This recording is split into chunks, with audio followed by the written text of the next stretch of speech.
পিঠে ব্যাগ আর হাতে প্ল্যাকার্ড নিয়ে শেষমেশ বিক্ষোভের পথে পড়ুয়ারা, সাথ দিলেন স্থানীয়রাও। টানা 3 ঘন্টা অবরুদ্ধ হয়ে থাকলো 14 নম্বর রাজ্য সড়ক। দিনভর টান টান উত্তেজনা শিল্প তালুকের পানাগড় এলাকায়।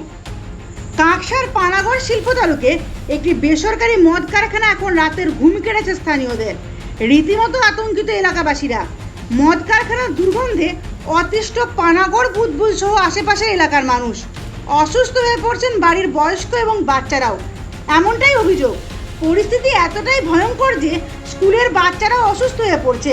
স্কুল চালানো দায় হয়ে উঠেছে শিক্ষকদের পক্ষে। পরিবেশ দূষণের তীব্রতায় শ্বাসকষ্টজনিত বমির সমস্যায় ভুগছেন পড়ুয়ারা। তার জন্য আমরা বসেছি, দুর্গন্ধ বন্ধ করতেই হবে। না, স্কুলের স্টুডেন্টরা অসুস্থ হয়ে যাচ্ছে, তার জন্য সবাই অসুবিধা হচ্ছে। তাই আমরা মদ ফ্যাক্টরি বন্ধের জন্য প্রশাসনিক স্তরে বারবার আবেদন নিবেদনও সমস্যা সুরাহা হয়নি। কয়েকদিন আগে দূষণ নিয়ন্ত্রণ পর্ষদের গাড়ি আটকেও বিক্ষোভ দেখান স্থানীয়রা। তারা ব্যবস্থা গ্রহণের প্রতিশ্রুতি দিলেও লাভের লাভ কিছুই হয়নি, বরং ঝাঁঝালো গন্ধ বেড়েছে আরও কয়েক গুণ। সবশেষে আজ পানাগড় মোড়গ্রাম 14 নম্বর রাজ্য সড়কের উপর বসে পড়ে বিক্ষোভ দেখায় স্কুলের খুদেরা। বিক্ষোভের রাস্তায় বসে পড়েন বাড়ির মহিলারাও। সমস্যা, বাচ্চারা প্রত্যেকদিন বমি করছে, দুর্গন্ধ, ঘরে কেটে যাচ্ছে না, নিজেরা মাথা ঘুরে উল্টা পড়ে যাচ্ছে। কে দেখবে? ছোট ছোট বাচ্চাদের যে অসুস্থ হয়ে পড়ছে কে দেখবে? দেখবে কারখানা দেখবে না। সন্তান গেলে আমার যাবে, সন্তান গেলে কোথাটা ক্যাম্পে যাবে, ওদের কিচ্ছু হবে না। বিক্ষোভের জেরে কার্যত প্রায় 3 ঘন্টা অবরুদ্ধ হয়ে পড়ে রাজ্য সড়ক। অবরোধ চলাকালীন কাকসার যুগ্ম বিডিও শুভেন্দু গাঙ্গুলি বিক্ষোভস্থলে এসে পরিস্থিতি সরজমিনে খতিয়ে দেখেন এবং একটি রিপোর্ট পাঠানোর মৌখিক আশ্বাসও দেন আন্দোলনকারীদের। পলিউশন কন্ট্রোল বোর্ড বলেও দিয়েছে আপনাকে কি মেজার নিয়েছে, সেটা আপনি ওখানে আপনারা বলুন, তাহলে সেটাই হবে।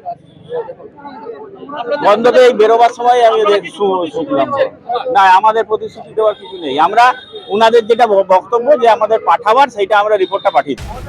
যদিও রাজ্যের পঞ্চায়েত মন্ত্রী প্রদীপ মজুমদার জানান সরকারের তরফে তিনি নিজে ব্যক্তিগতভাবে উদ্যোগ নিয়েছেন যাতে দ্রুত এই সমস্যার সমাধান হয়। আমি নিজেও পর্ষদের নতুন এখন ওই দপ্তরে, আমাদের পরিবেশ দপ্তরের নতুন যিনি সচিব হয়েছেন, আমি তাকে অনুরোধ করেছি, প্রশাসন দেখছে ওটা।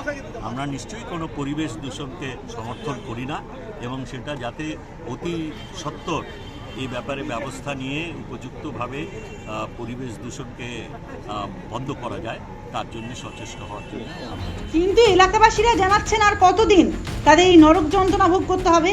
নেতা, মন্ত্রী, প্রশাসনিক কর্তা ব্যক্তিরা দৌড়ে দৌড়ে আবেদন করে কবে হুঁশ ফিরবে সকলের প্রশ্ন থেকেই যাচ্ছে। দুর্গাপুর থেকে নিজস্ব প্রতিবেদন, সমাজ পরিবর্তনের মানুষ।